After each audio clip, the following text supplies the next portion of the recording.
Hey guys, I'm Josh Smith. I'm CEO of Montana Knife Company. This project here I'm very, very excited about.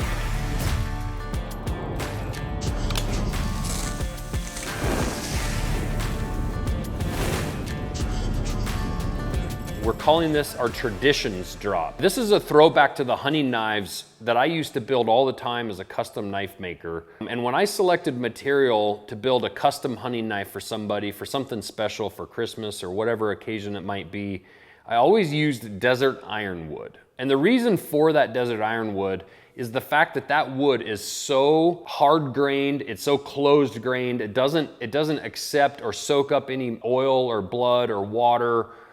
It stays clean, it doesn't move, it doesn't warp, it doesn't crack, it's just so stable.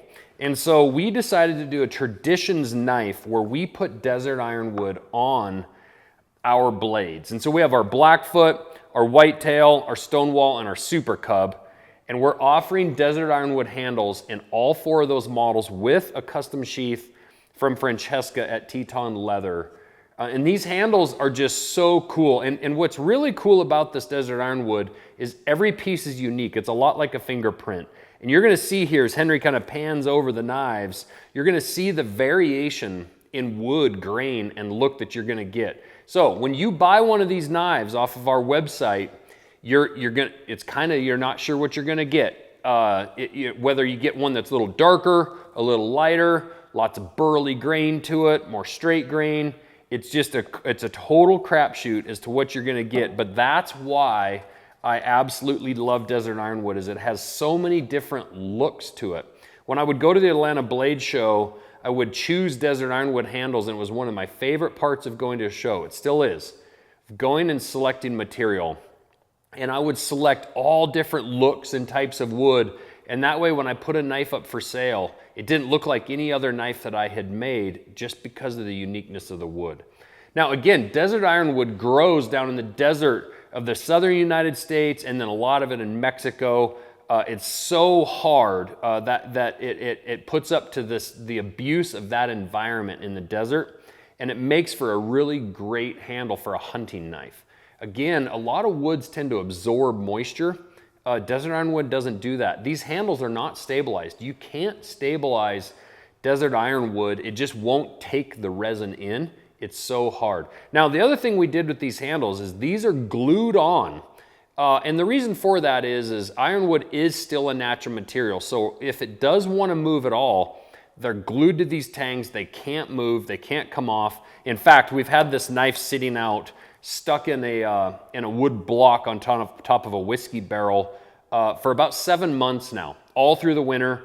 This is a piece of desert ironwood. It's all faded completely out, and it's just ever so slightly down on one corner, trying to kind of peel away from the tang, just where the handle's at its thinnest. The rest of this thing still has a perfect fit all the way around. This has been through I think we had almost 40 below zero this winter, snow, rain. It's on the west side of our shop, so now it's getting all this west exposure sun, and it still has held up. There's no crack. It hasn't swollen. It hasn't pulled away.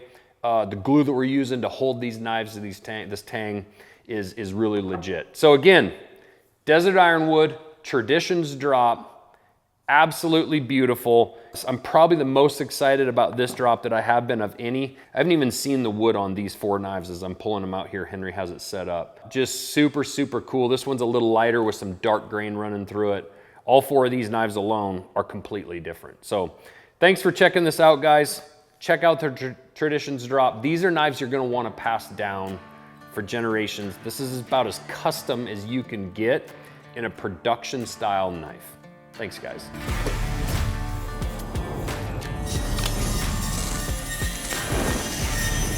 Hi, I'm Jeremiah from Montana Knife Company. Today I'm working on our ironwood handles for our Traditions drop. I've been working on them for weeks and weeks now. I'm cutting blocks down on the bandsaw to fit on my pallets in the CNC machine to make the handles for each of the models. They come into us as blanks, as book matched pairs, matching grain. And I have to cut them down to size so they fit in the machine so that we can cut them all down. You have light scales, you have dark scales, you have crazy grain patterns, you have straight grain patterns, ton of variants. They're all beautiful in their own way. It's a lot like fingerprints. I've really enjoyed this part of the process and getting to handle every set of these. So I hope everybody enjoys them as much as I do. I think they're beautiful. Hey guys, it's Bip here in the sharpening room. So we've got a group of us here. I know there's some questions about how we sharpen them, and we sharpen every knife by hand. If it doesn't cut us really good, then it's not sharp. So we've already first staged them and second staged, and Aiden and I are buffing them out on the buffing wheel, and we're gonna see if we can get them sharp enough to cut paper and maybe cut some hair off, and so when you get them out of the box, they're ready to roll. These are the tradition knives, so they're all super unique, different handles, they're all wood. Every one of them is a little bit different when you look at them, so it's kind of cool. You don't know what you're gonna get when you open the box, but I guarantee it'll be unique and really nifty in your hand.